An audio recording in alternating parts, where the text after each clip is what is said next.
Yeah, so we're going to walk through a checklist that you can walk through at home if you'd like to.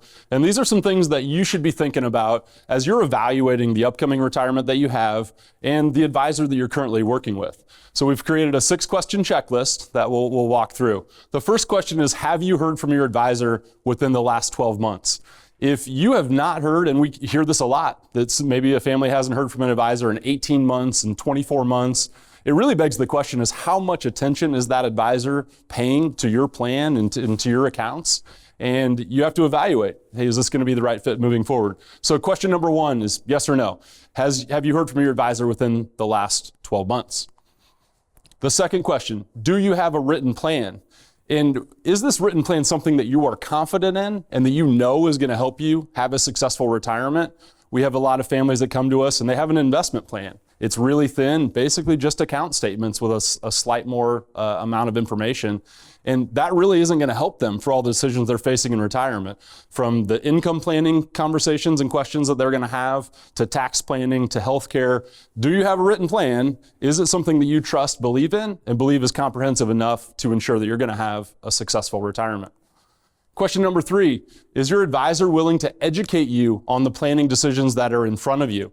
We have a lot of families that come to us for the first time that say, my advisor talks over my head. They use a lot of financial jargon. I really don't understand what they're saying all the time.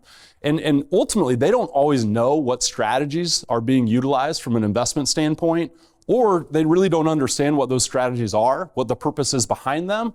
And so the third question here is your advisor willing to help take time and slow down and educate you on exactly what your plan looks like and all the different decisions that you're facing? Question 4, is your advisor reaching out to you during milestone years? Do they have reminders set for when your retirement date is, when you're about to turn 65 and you have that Medicare eligibility, you want to make sure that you're getting onto the right plan? Another example is when you turn 59 and a half. Is your advisor reaching out to you and letting you know that you now have opportunities to think about what can I do with my 401k investments? You likely, depending on your 401k rules and guidelines, you may have the ability to roll that out into an IRA, take control over it, and then now you have the entire array of the market to choose from for investment strategies. Is your advisor reaching out to you proactively during milestone years? Yes or no? Question number 5, is your advisor helping you elect Social Security?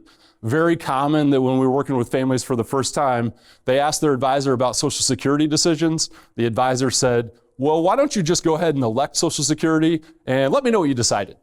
When it comes to Social Security, this is a massive benefit, upwards of $1 million for the average married couple. You've paid into this for an awfully long time during your working years. You want to make sure that you're maximizing this, and you want to make sure that your Social Security decision fits within your income plan and your overall comprehensive retirement plan. This is one that you want to make sure you get right, and you have help in order to do so.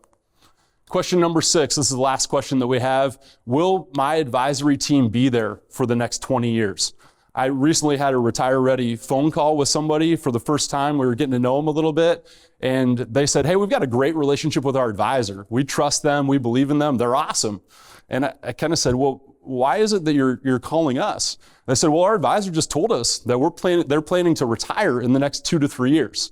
Well, guess what this couple's planning to retire? They're planning to retire in 3 to 4 years.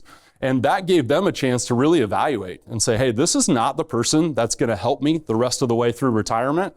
They've had a great relationship so far, but now they're looking to take ownership of that and think about making a transition before retirement hits, and they have an awful lot of moving parts in their overall plan. So kudos to that advisor for letting them know and clearly defining what their plan was, because it really gave this family a lot more control to be able to plan for retirement in a lot more seamless and smooth transition type of way. As you walk through this checklist, this is just something that we had created based on the conversations that we have with families every day. So there's not really a set number of how many yeses did I have, how many no's did I have. Is it 1, is it 2, before you start to really evaluate, hey, is this going to be the right fit moving forward? Maybe it's 5. You answered 5 no's. That's something that you really want to evaluate. Is this the right relationship for me moving forward? And if not, what are we going to do about it? And we'll talk more about that as we go further. I really like that checklist, but because it puts some concreteness around this decision of, do I have the right advisor? In the advisor conversations that we're having, are we talking about the right things? Because not all advisors are the same. And when you're looking at something as important as a transition from working to retirement that could last 20 to 25 years with so many decisions you never had to make before, you want to make sure you have the right team of specialists on your side.